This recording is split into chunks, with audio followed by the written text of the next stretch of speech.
In everybody's life, there are seminal years. We obviously have the year we're born. There's the year we die. What happens in between is our life. My seminal years are up on the board. 1994, 1995, and 2001.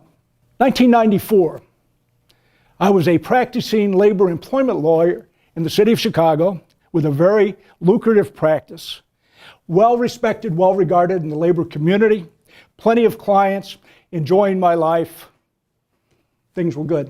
In 1995, I was a convicted felon getting ready to go to Marion, Illinois, to a federal prison camp to spend 7 years of incarceration. 1994, 1995, 12 months. It's amazing what can happen in 12 months. Obviously, what happened in that 12-month period was I was indicted by a federal grand jury, charged with 33 counts of violation of federal law, ranging from threatening government witnesses to embezzlement, to taking bribes, and engaging in some other very unsavory conduct. I went to trial, jury trial. Hired two very good criminal lawyers, and they represented me. And the first trial ended in a hung jury. Very fortunate guy. To beat the feds, for any of you who know, is remarkable. To tie is pretty good. 98% of all cases that the federal government brings result in a plea of guilty or a finding of guilty by the jury. Now, that 98% obviously impressed me because I hired two lawyers. And of course, two lawyers in a 6-week criminal defense trial are very expensive. And at the end of that, both my lawyers came to me and said, you need to take a plea because they are going to try you again. The attorney for the government said that he hates you so bad that if he can convince the judge to do it a third time, if we win, he will. Well, obviously, I'm a bright guy. I would suggest that that's true because I'm standing here talking to you. But I'm not a smart guy. And I told my attorneys, if you come to me again and suggest that I take a plea deal, I will fire both of you. So we went to a second trial. Can you guess the outcome? Well, hell yeah, I told you what happened. I was found guilty and sentenced to 7 years of incarceration. The reason that I bring up my conversation with the two attorneys is because it is such a symbol of who I was at that time. And I would suggest that everyone in here suffers from a little bit, hopefully not a lot, of hubris. Hubris is your self-image is so big that you don't believe you can ever be held accountable for any action that you take. And because of that hubris, I spent 7 years of incarceration. By the way, 2001, when I was released. Now, I took my case to the Supreme Court, by the way, from prison. I worked in the law library, and I put together my habeas corpus. I found a nonprofit legal group in Washington. They read my brief, and they decided they would take the case. And the case went to the Supreme Court. But don't let me kid you here. I was absolutely guilty of everything the government charged me of. When I stood in front of the sentencing judge, he said, Mr. Glover, you're one of the, by the way, I'd practiced in front of this federal judge. You're one of the few defendants that I wish the sentencing guidelines would let me give you more time. Reputation ruined. As you look at that hubris, you start to understand what actually led me to that sentencing opportunity for the judge. I didn't start off that way, by the way. I don't think anybody starts off with that type of hubris. I actually enjoyed the law. Like you, I became a lawyer. I became a lawyer not because I wanted to do self-enrichment, because I became a labor lawyer. I represented a labor union, and I was an idealist.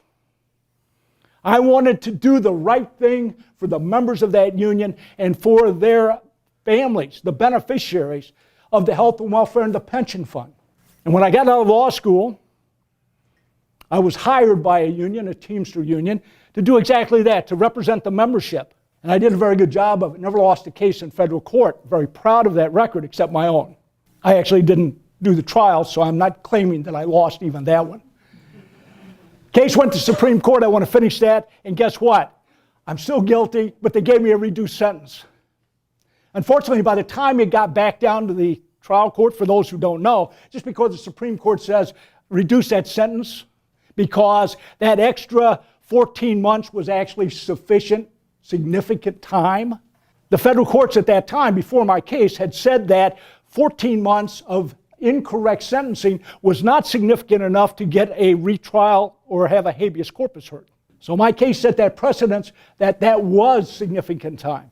But by the time it worked its way back from the Supreme Court to the Seventh Circuit, from the Seventh Circuit down to the district court level, I'd already served all my time. Yay. Nothing like winning principle. Back to the beginning. Once I had that job of representing the union, I decided that things should be better. And myself and a man who became my partner decided we were going to run against the entrenched Teamster union membership to see if we couldn't win the election, control the union, and make things better. And we did. It was a vicious campaign. People were hurt. I was hurt. In the middle of the night, there was a call that I should show up at a certain place to see some people. And when I showed up there, the other side was there. They beat me senseless. Didn't matter. We continued. We prevailed. And suddenly I was in a position of authority, responsibility, and power in the union. And I worked hard. But as I started to feel that power, that position, I started to get a sense of entitlement. I wasn't making a lot of money at that time. The union just didn't pay like that. And I thought I was working extra hard, and I deserved a little more for all that effort I was putting out to take care of 9,000 Teamsters, 32,000 beneficiaries, family members who were in the health and welfare and the pension fund. Started to feel entitled. My partner, Big John, from West Virginia, and he was big. The only way we could get a hat for John was we pounded out a hubcap. Head was big. He carried a razor in his shoe, and he'd use it. He was my guy. We'd done this together. When I was going to law school, he would take me from picket lines and drop me off so I could go to class. My brother in arms. John came to me. He said, now that we're in charge of the health and welfare, the pension, and the union, we need to find new money managers for the pension fund. We had $120 million. We went through the process of interviewing money managers from all throughout the United States. When we finished the last set of interviews, by the way, there were two employer trustees, and there were John and myself were the trustees on the pension fund. They had to agree, we had to have a majority vote. And when they'd finished the interview, or the interviewing process, John came to me and he said, Paul, have you decided who you would like to support to become the fund manager, which means they would get that $120 million to invest on the union's behalf, independent third party. I said, yes, and I named the firm. He said, you know, that's fantastic because that's the firm I would pick too. And so I think we can convince the employer trustees this is the firm. All's well and good so far, yes? He said, by the way, a friend of mine works for that firm. And he is going to get a commission, a huge commission, if he gets this business. And I haven't told him that he's going to get it, but I wanted to let you know that he's willing to share his commission with us if, in fact, he does get it. Okay? Now, you see, when you feel entitled and someone offers you something that's going to make you feel better about being entitled, you start the rationalization process that most of us do when we want something that we know we shouldn't take. And I knew that was not right. Obviously, I think anybody sitting here would say that, wouldn't you? That's not right. It's not ethical.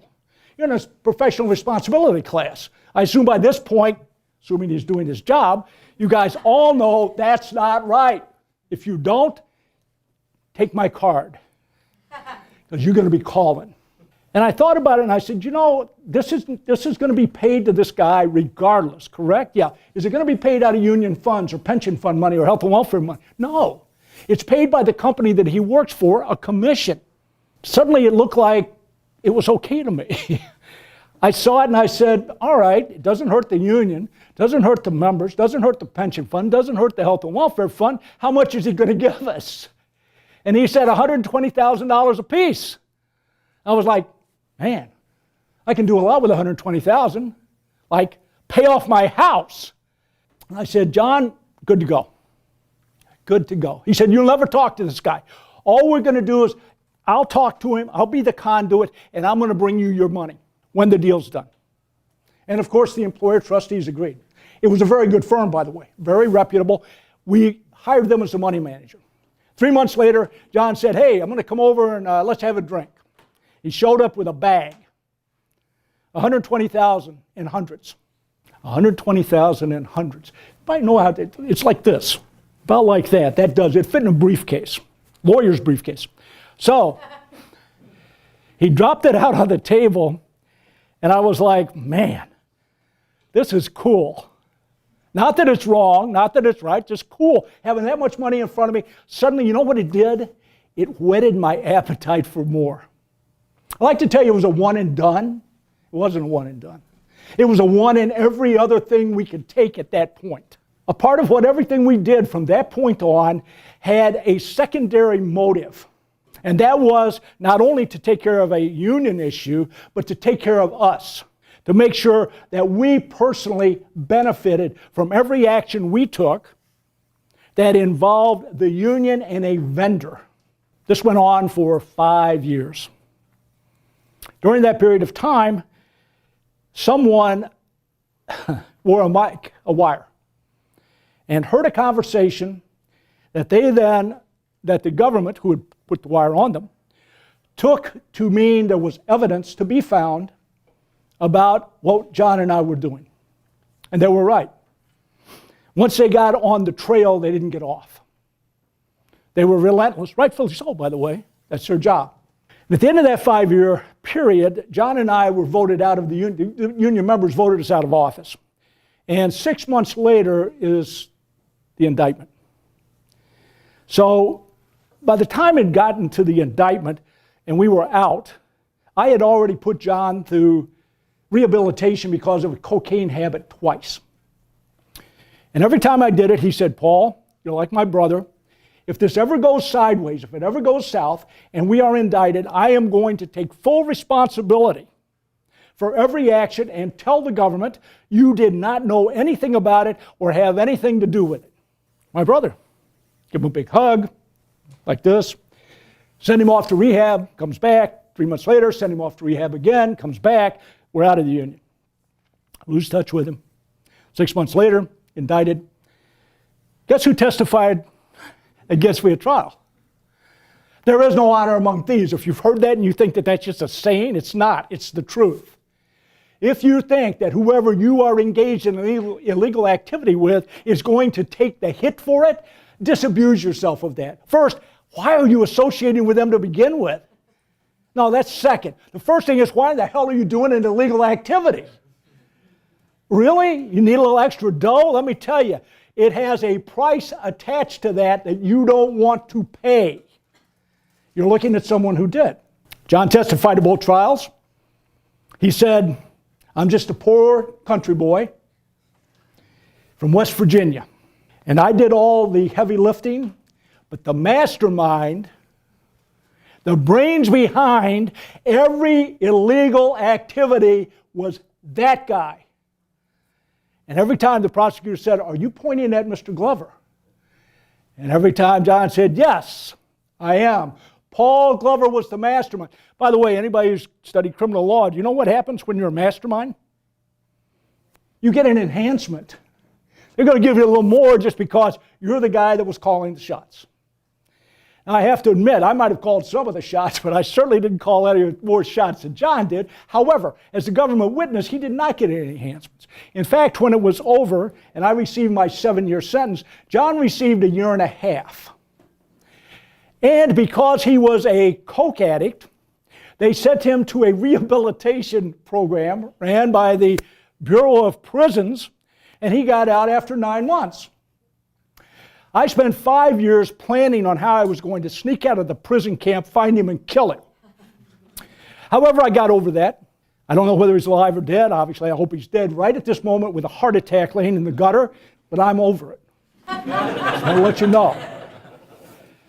5.5 years in prison gives you plenty of time to do what most of us don't take any time to do. Self-reflect. Self-reflect. Let me give you a little taste of the prison experience, beginning to end. First, the Bureau of Prison hates lawyers as prisoners because they think that the lawyer is going to cause them a lot of grief because they can actually read. So they don't like seeing a lawyer show up. When I was sentenced, you have a choice of how you want to go to prison, assuming you're not a violent criminal. I wasn't. I was not found guilty of any violence whatsoever. They couldn't find any witnesses who had the guts to testify I was violent. I self-surrendered. It's an interesting concept, self-surrendering. You take yourself to prison. And we go, well, why would I do that? I didn't want to do that. But the way you would do it otherwise is you would go to the marshal's office and you would surrender. And they are in charge of transporting people to the federal facility. And the way they do that is they put you in a bus and they do a circuit picking federal prisoners up, maybe from a county jail. During that entire period of time, you're shackled feet, you've got a brown belt around and a chain, and they call it the black box. The black box goes over both wrists, and you are chained, manacled, so that you can barely get a cup of water to your mouth. And it may take 7 to 10 to 15 days. In fact, let me tell you that I was told, because I knew a lot of people who went to prison, if you're a lawyer, it will take longer. Be a real long trip. I was like, I had a mantra, and I would suggest anybody who actually is going to go to prison, listen to this one. Do not make your time any longer or any harder. How about that? Because it's going to be long enough and hard enough without you doing something that's going to add to the length of time or make the prison put you in a more difficult situation, like solitary confinement. So I self-surrendered. That means I flew to St. Louis, took a puddle jumper to Marion, got off the Marion airport, and an hour before I was supposed to surrender, caught a cab to prison. So, by the way, when we pulled into the prison encampment, which is in a national forest, there was the Max, the Supermax prison at that time, at Marion. That's where, before Colorado, they kept all the real bad guys. And when we pulled in, I didn't see the camp. All I saw was the prison, and I thought, oh my God. I self-surrendered to go in there, and the cab driver, who was an ex-guard, said, nope, don't worry. Said, don't piss your pants. We're going over there, a little easier. Okay, good to know. He pulls up. I get out. I'm dressed in civilian clothes. Right? I haven't gotten processed yet. And I turned around and I looked at him. I said, you know something? You're the last guy I'm going to tip for 7 years. And I give him 20. And he takes a card out and he says, when you get out, call me. 7 years. Here's a guy who was truly a promoter, right? Just in case. I was thinking, wow, all right then. I go in. I check in. And of course, the camp clerk, who's an inmate, says, are you the lawyer from Chicago? Never a good thing to start the conversation with. Yes, I am. He said, well, go down the hallway and they're going to process you and give you your prison clothes. Then when you come back, I want you to stand here until the warden says you should go in and talk to him. I said, is this normal? He said, no, it is not normal. Down the hall, there is a prison guard. By the way, we call the prison guards in prison slang hacks. Half-ass carrying keys. He's standing there with his keys because they all have a bunch of keys like this, and he goes, are you the lawyer from Chicago? Yes, I am. He says, well, the warden told me to make sure that I gave you a special introduction to prison life. He said, take off all your clothes and we're going to do a full body inspection. Cavities and all. So that's how I started. When we finished with that exercise in humility, I said, is that normal? He said, absolutely not. Here's your clothes, none of them fit.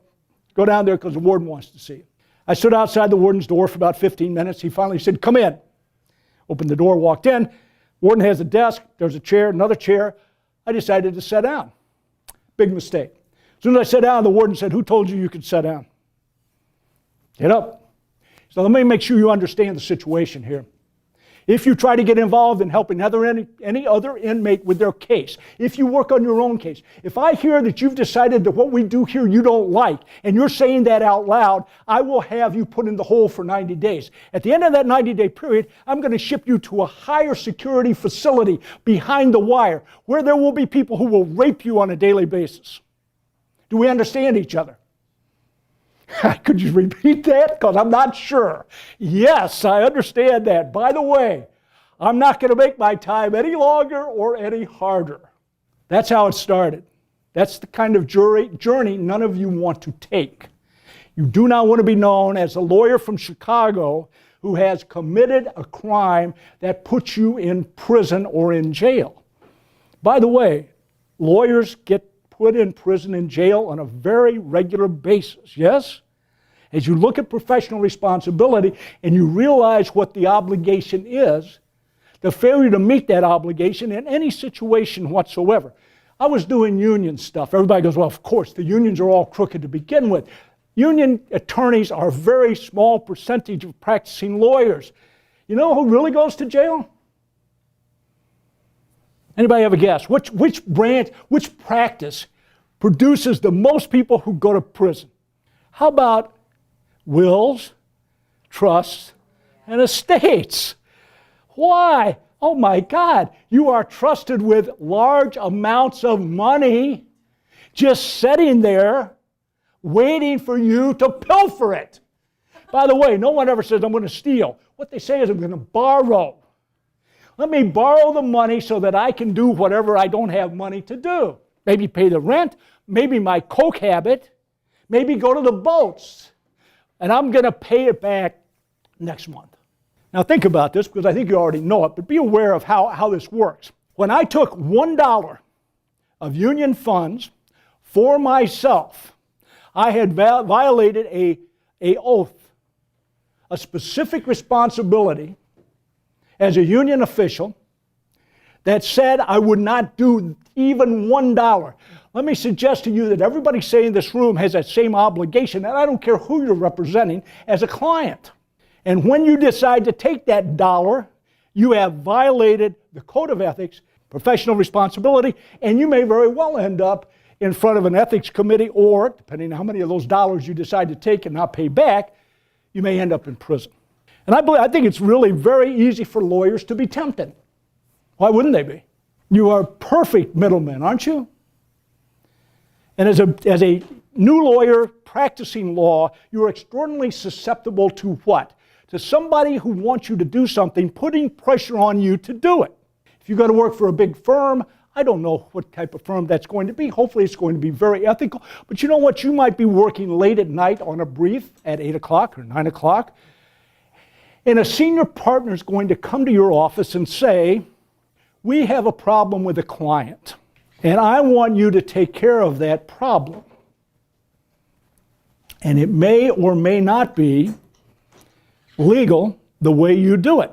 How many people say no to that when they think they have a career? And they think that saying no to the senior partner may very well end that career on the spot. I don't know. I would hope everybody in this room will do it. Would absolutely say, get the fuck out of my office, you scumbag, and I'm going to report you to the rest of the partners now. Really? More balls than I would have. So maybe you don't do it, maybe you do it, but the temptation to respond to that type of pressure, whether it be external or internal, I've already talked about the internal, I need the money. I want the money. I've earned that money in some fashion to where I believe I'm entitled to it. People don't get up in the morning and say, I'm going to loot the pension fund, I'm going to loot the health and welfare fund. What we do is we find a way to get the money and somehow manage to tell ourselves it's not wrong. That's human nature. All of you are human beings. All of you have flaws. Hopefully not as great as mine. Wouldn't wish that in anyone. But you're still all flawed because you are human beings. That means you're susceptible to temptation, and temptation never comes at you straight on. You know where my temptation came from? I've already told you. My partner, Big John. Not some stranger. It wasn't his friend who was working for the money management company who came in and said, let me offer you a bribe. You know who offered me a bribe? Big John offered me a bribe. The guy that I had just gone through a union campaign where when they beat the crap out of me, he made sure that the team went out and beat the crap out of them. That was my guy. We were in it together. So when he comes and offered me the dough, it felt a lot different to me than if a stranger had walked in off the street and said, let me give you some money. The problem is it's no different. It's just a different delivery system. And the people you hang around with, the people you associate with, will dictate the work environment. And they will dictate the types of temptations that you're going to be subjected to. That's how it works. The people you work with are the people that are going to have the opportunity to suggest to you or show you or tempt you to do something you shouldn't do. By the way, clients do it all the time. But I hope at this point in your education, you realize that a client is going to tell you anything to get you to do what they need you to do. Everybody does know that clients don't tell the truth, right? You think I told my lawyers the truth? No, I didn't tell them the truth. I said, we're going to trial because I'm innocent. You know something, after the first week of testimony, the guy looked at me and go, I don't think so. I was like, you're right, but it's your job to get me off.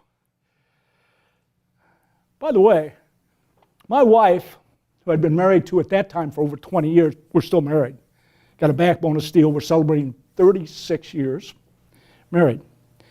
My wife sat in that courtroom every day, and she heard the testimony of every person of these 62 people that the government put on the stand to validate their charges, including my secretary, who claimed that I had a law book that I had hollowed out, razored out, and had $100 bills stacked in. When they went to get that book, that wasn't true. That's because I got there first. My wife heard all of that, and after the first week she said, are you guilty? And of course, because we had such an intimate, loving relationship, what did I tell her? No, I'm not guilty. That's all bullshit that you hear in there. I didn't do it. I did it. And when I was found guilty, no one was surprised, including me. But I wasn't willing, because I was the smartest guy in the room, to accept the reality of my situation. Your clients don't want to accept that reality. They don't want to tell you they're guilty. They don't want to tell you they're criminals. They don't want to tell you they broke the law. They don't want to tell you that they're afraid they're going to go to prison. What they want to tell you is they didn't do it, but you need to help them. And they're willing to offer you whatever's necessary from their perspective to make sure you do that, even if they shouldn't. You've got to be objective enough servicing your client to make sure that you do the job that you're legally responsible to do, but you don't go one step beyond that. You don't get so involved that you're willing to overlook the reality and the truth of the situation. Hard to do. Why? Clients are human beings. And if I want you to help me, I'm going to do everything I can to develop a relationship with you that when I ask you for that help, you're going to think about giving it to me. Right, Juan? See how we're making that eye contact, my hand motion, I'm bringing you right in here. And I'm going to talk to you about what I need from you and why I need it. And because we have a relationship, I want you to think about giving it to. Now I understand that if we're doing something wrong, you need to tell me that. Because we'll figure out some alternative, won't we? We won't do it that way, let's do it this way. It won't be quite as illegal as that way. Very persuasive, actually. I was very good at that. I could convince people to do what I wanted them to do. So are your clients. So be aware. Be aware that you have that opportunity to do what you are sitting in this classroom wanting to do. Practice the law. Being a person that is responsible. Being a person that has obligations. And being a person that's willing to exercise your knowledge to make sure that the law, as well as your client, is protected. See, I forgot that. I forgot that the law stands there as something that you need to protect. You don't just protect your client. You don't just protect yourself. You protect the law. That's your sacred responsibility. When you become a lawyer, that's what it means, is that responsibility has in part been given to you. And once you forget that, if you ever do, you start to slip. And it is a slippery slope, by the way. I've never talked to a person who only did it one time. That's not what happens. Like I said, the first time's a hard time. That's the one that you finally step over the line. Up until that point, you may have been tempted, but you haven't done it. But the first time you take $1, the first time you've stepped over the line, suddenly everything changes. Let me tell you from experience, you can't believe how it changes. The world looks different to you. First, if you're honest with yourself, you recognize you become a thief. What do you do with that? Turn yourself in? Go to confession? Vow you won't do it again? Of course, you may do all three of those things. I don't know if anybody turns himself in, by the way. You have to get caught. When you get caught, you're upset that you got caught. First time's a hard time. That's why you have to be prepared. You see, I think most people violate their ethical responsibility as lawyers because they're not prepared for what's coming at them. You think you know. You read the case law. You hear Professor Kling tell you about things. And you think you're ready. You're not ready. The real world bears very little similarity to this classroom. Some of you may already know that. I hope you do. If not, you need to. That the reality of the real world is rough and tumble, and again, you are going to be faced with situations and temptations that you can't even imagine.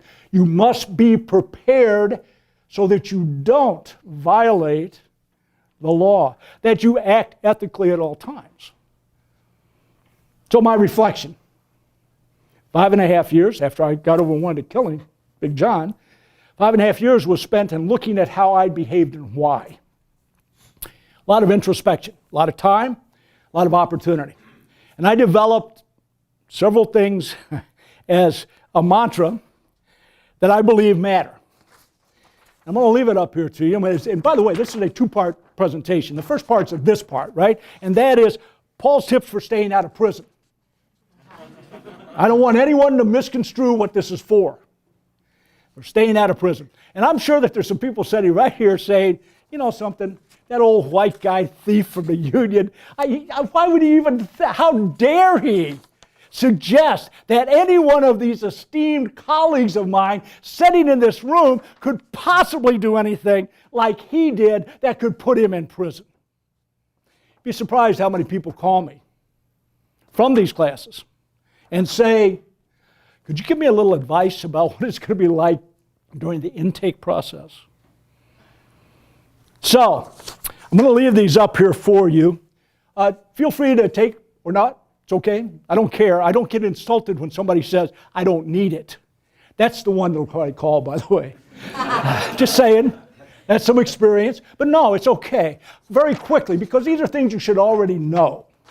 The first one is, realize doing the right thing matters. You see, it's easy to set in a professional responsibility or an ethics class. And by the way, I took the class, right? When I was going through DePaul Law School, I took the class. Obviously didn't have a lot of impact because I didn't remember it. Put in that situation, I forgot it. Let me tell you that first, it's not this is not a textbook we're talking about. This is the reality. You need to know that doing the right thing matters all the time. It's always like talking to people who say, well, I do that 80% of the time. Really? What's the other 20%? Well, I'm a thief. Oh, I can understand why you're not going to jail. No preponderance of the evidence? Of course not. Come on. All the time. You see, that's what's difficult with this. It's not an either or. It's a black and it's a white. You don't get to choose the gray. The gray is what gets you in trouble. Once you get into the gray, you'd be surprised how quickly you get into the black.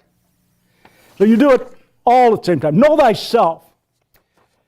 Know what your strengths and weaknesses are, because I guarantee you in the real world, other people are going to know what they are, especially the weaknesses. You see, that's what makes people prey. A person who's a con guy or a person who's a crook looks for the weakness to prey on so that they can convince you using that weakness that you should do what they want you to do. You need to know who you are, what your weak points are, so that you can be aware when somebody's starting to push the button, the weak point button, to leverage you so that you're going to do something you shouldn't do. What else? Pay attention to the uh-oh factor. I know that Richard uses that, and I like it. Uh-oh. I guarantee you that everybody in here will know when it's an uh-oh. You know when it's not right. But we ignore it. Just ignore it. Uh-oh. I don't know what that was, but let's ignore that one. You will know it's that simple. People who try to make ethics and professional responsibility complex are doing you a disservice. It is easy to tell from a human's point of view what's right and what's wrong in every situation. I've never heard one that didn't, that you couldn't. It's so great that I couldn't tell. No, somebody could tell. You know why? You were charged with a crime. So apparently it was apparent to somebody. Apparently a parent? Okay, a parent. What else we have here? Check your arrogance level. Man, I was the most arrogant guy. You could not find anybody more arrogant than I was. Once the FBI started investigating, they like to dig into the union's records. In my office on the 4th floor of a bank building, and the FBI agent showed up, and he had a new agent with him. And he came to my office, and he knocked on the door. I looked up, I was like, Jesus, he's here again? And he goes, I want to introduce you to, and I forget the agent so-and-so. I said, what are you doing here? I said, do you have something you want to serve? He said, well, no. I said, then get off the floor. Go to the elevator bank and leave now. You are trespassing. You're not a union member. You have no right to be here. Now remember, this is an FBI agent who's investigating me. Not too soft, cuddly. Said, get out, get on the elevator. If you're not out of here in 5 minutes, I'm going to call the Chicago Police Department and have you arrested. Trespassing. Needless to say, later in my journey, I had a lot of opportunity to spend some time with this agent. He really didn't like me. Nobody did. Why? That was my attitude at all times with anybody who even indicated they were going to investigate any type of misconduct that I might have been involved in. I would suggest that you check your level of arrogance all the time. Attorneys have a reputation for becoming arrogant. As you become more successful in plying your craft, why wouldn't you? People applaud your success. If you're going to be a trial attorney, you're actually you're under the light. You're performing. That's what trial attorneys do, isn't it? They perform, and they get applause for it. Right? When they win a case, everybody slaps them on their back. What a great job you did. Oh my God, your client is really, really happy. Your partners are really, really happy. Everybody gives you a bonus. And before long you think, I'm really pretty good. In fact, I'm so good, I can't believe that people aren't treating me better. They should be treating me better because I'm even better than they are. And the level of arrogance leads you into those blind spots, and we all have them, that other people exploit to get what we want. For instance, if I'm your partner, what I come to you and say is, you're so smart, Paul. Everybody knows how smart you are. Look at you. You're running these two funds.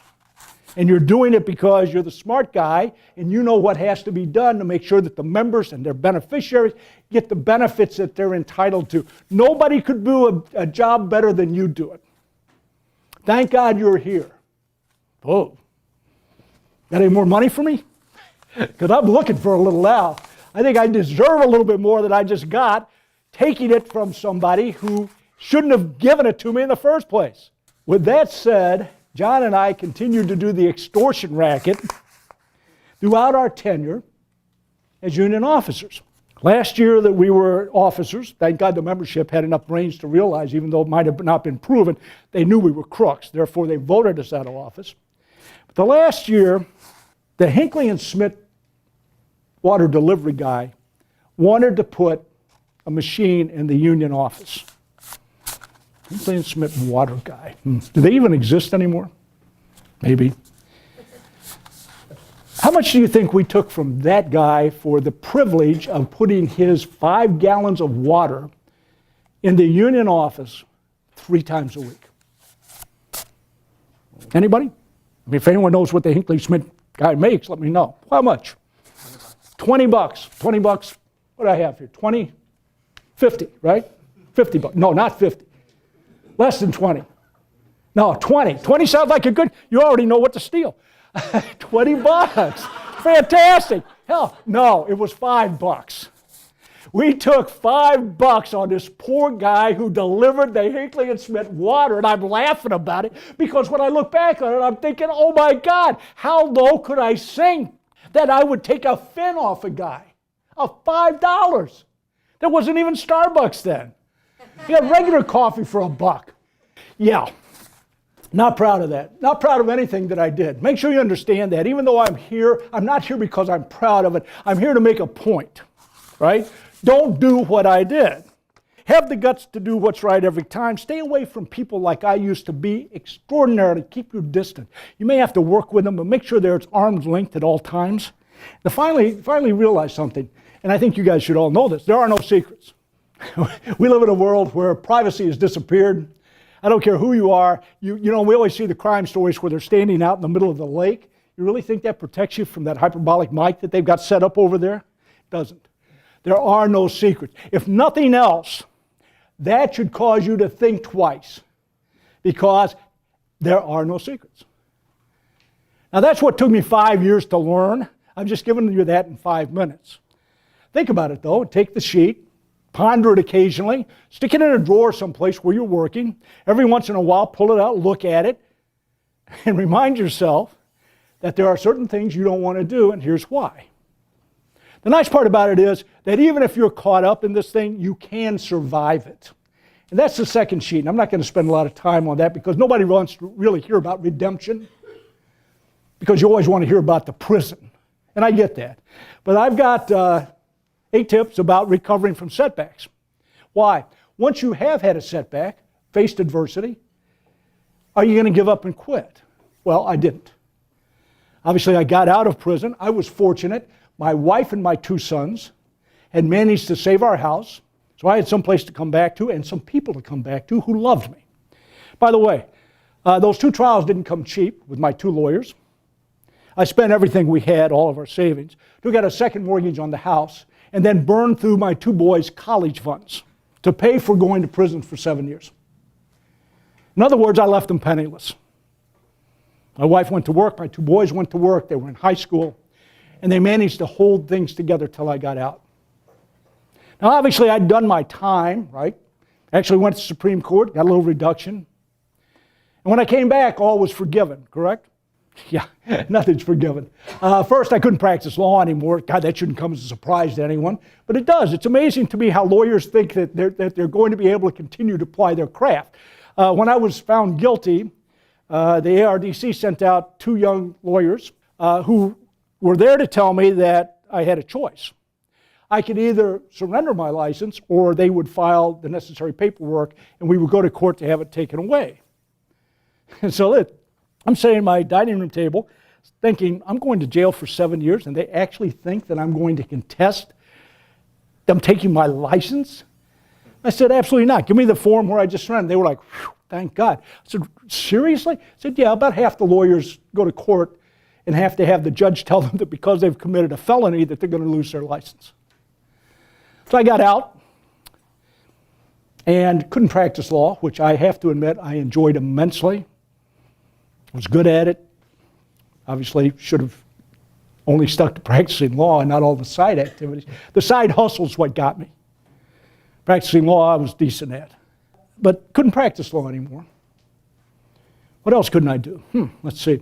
I couldn't manage a fast food restaurant because I couldn't get bonded. Well, who the hell's going to hire you? I mean, we can have all the conversations we want about how those people who are convicted of crime should be allowed back into society, but unfortunately, society doesn't want you back, and they definitely don't want to give you a job. Now, I'm an old white guy. When I got out, I was 50. And I decided at some point I couldn't find work. So I decided to go to work at Starbucks. First, I'm a coffee addict. I thought, well, at least I'll feed that.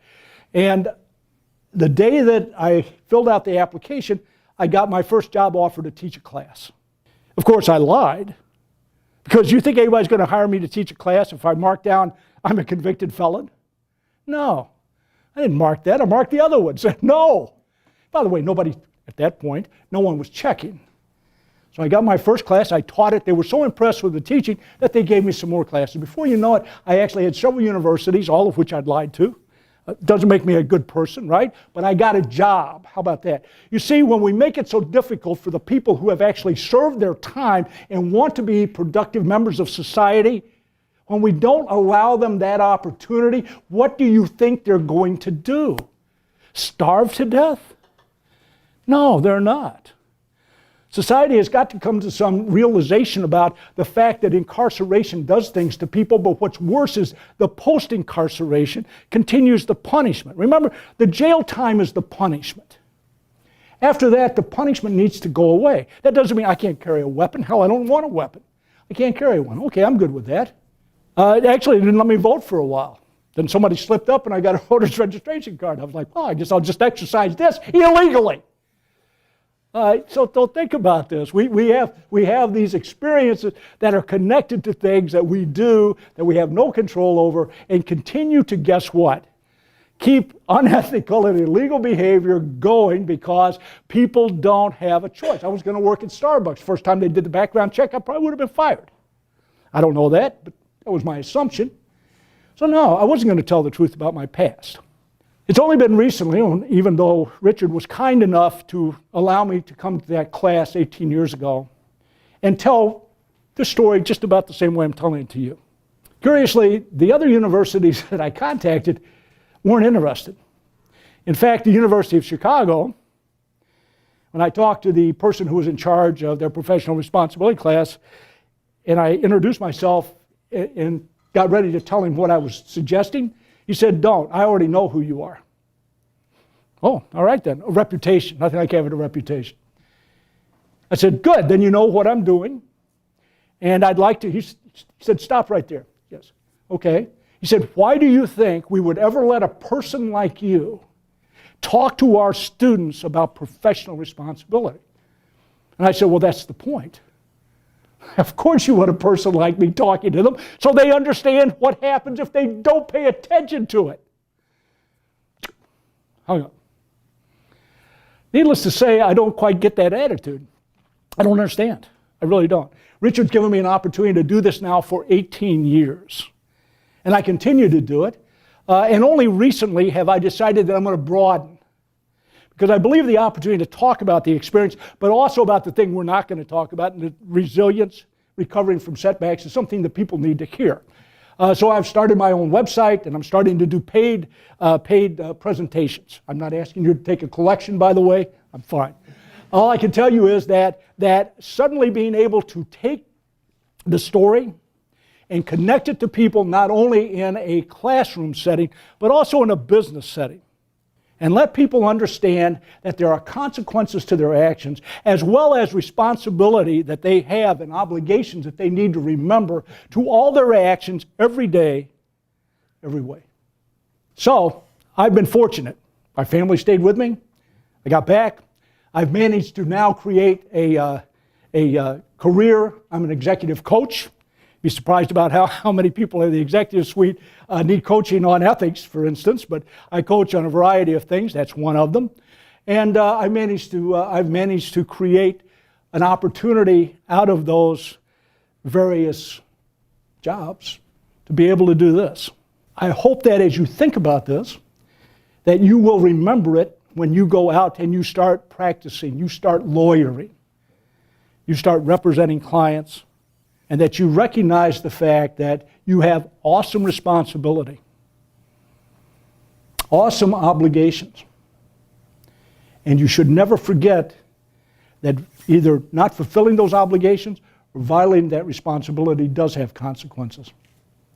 And don't believe for a minute whatever you get from whatever you do that violates that obligation or that responsibility is going to outweigh the consequences, because it's not.